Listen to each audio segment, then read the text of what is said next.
In 2.2, we move on from describing and graphing functions to algebra functions. So we're going to be manipulating equations. In fact, we're going to be combining functions and obtaining new functions.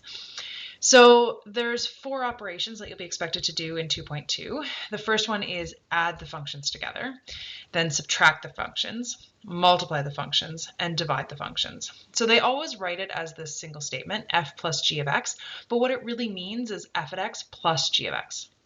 Right? So whatever the operation is in the middle, that's what you're doing with the 2 functions. So f minus g of x would be f at x minus g of x, fg at x would be f at x times g of x, and f divided by g of x would be f at x divided by g of x. And important, we're going to be talking about the domains of these functions. When you introduce a quotient, you have to make sure that your denominator never equals 0. All right, let's look at an example. So I've provided kind of like a middle of the road example, one that wasn't super easy and one that wasn't super hard, to give you an idea of what they will look like. So these are our given functions. F of x is x plus 2. G of x is the square root of x minus 3. We are going to find each of the following and determine the domain of each. So we're going to start off by finding the domain of f of x and the domain of g of x. So f of x is x plus 2. Now, to remind you, the domain of an equation is only restricted when there's an x in the denominator because it cannot equal 0, and when there's an x under a square root sign because you can't take the square root of a negative number. So these are the only 2 things that we're really looking out for. So when we look at this f of x equation, we think, is there anything that would restrict what we could put in for x? Well, all I'm doing is taking a number and adding 2. So as long as x is a real number, I'm all good.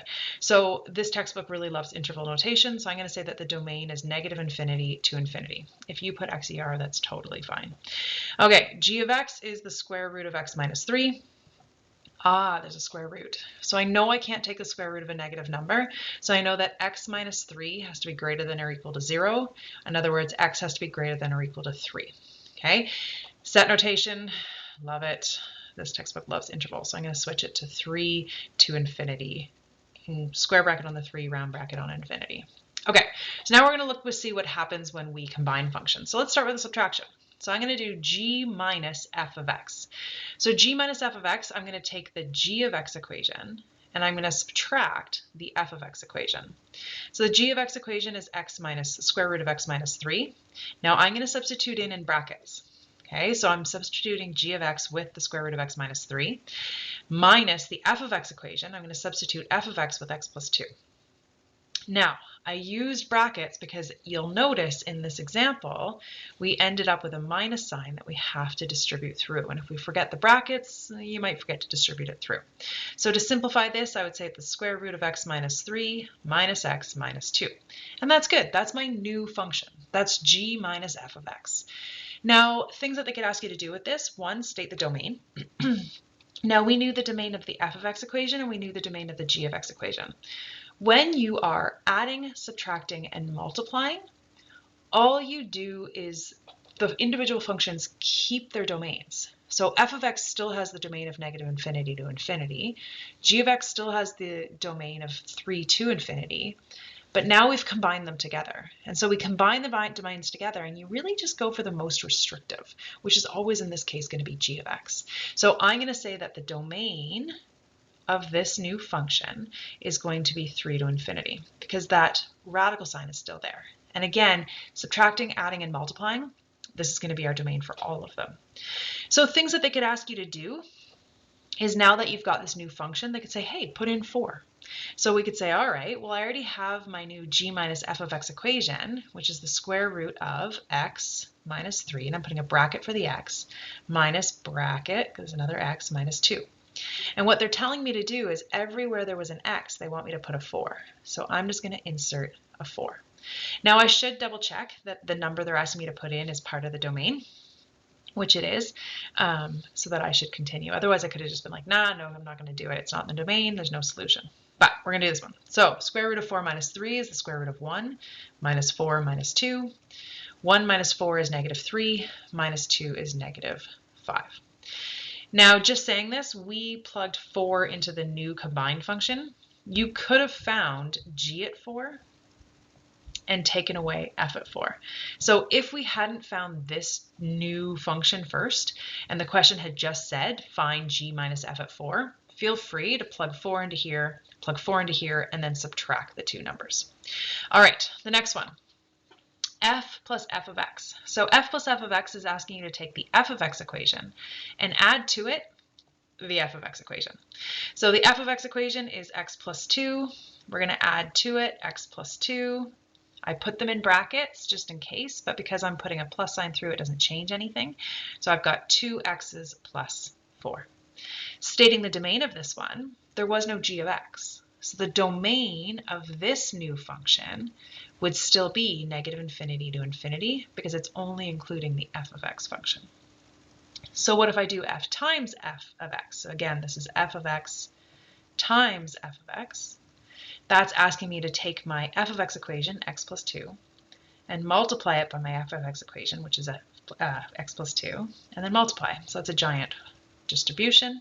So x times x is x squared, x times 2 is 2x, 2 times x is 2x, and 2 times 2 is 4. Collect like terms, x squared plus 4x plus 4.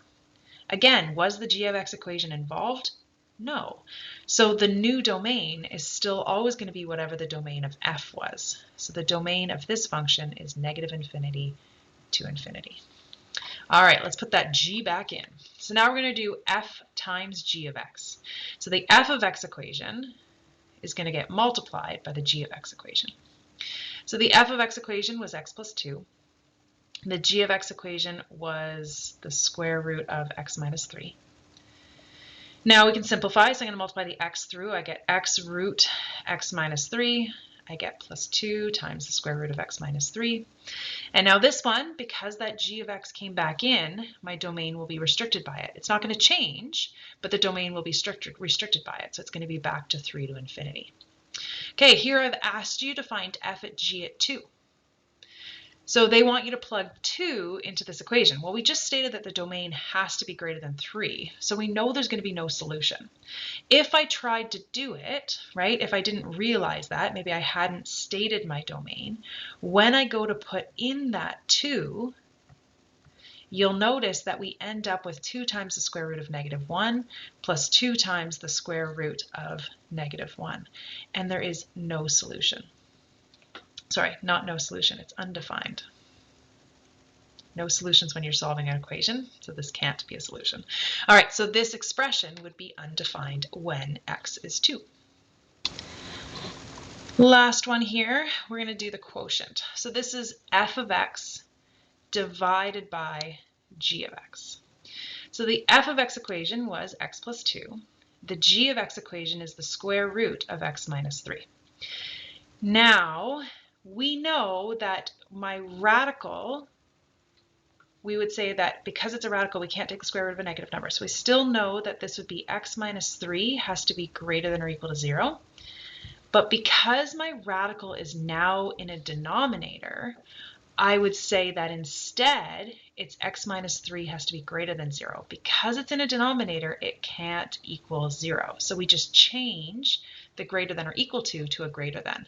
So the domain for this one would be x is greater than 3. So the difference is that the domain, I'll switch back to my blue pen, the domain would be just 3 round bracket up to infinity. All right, now they want me to find f over g at negative 2. I've stated my domain. Since negative 2 is not in the domain, I would say undefined, right? Negative 2 is not in the domain. If they had asked me to put something like 4 or 5 in, sure, of course, I would do it and I would simplify. But for this one, I wouldn't. All right, go try the quick check.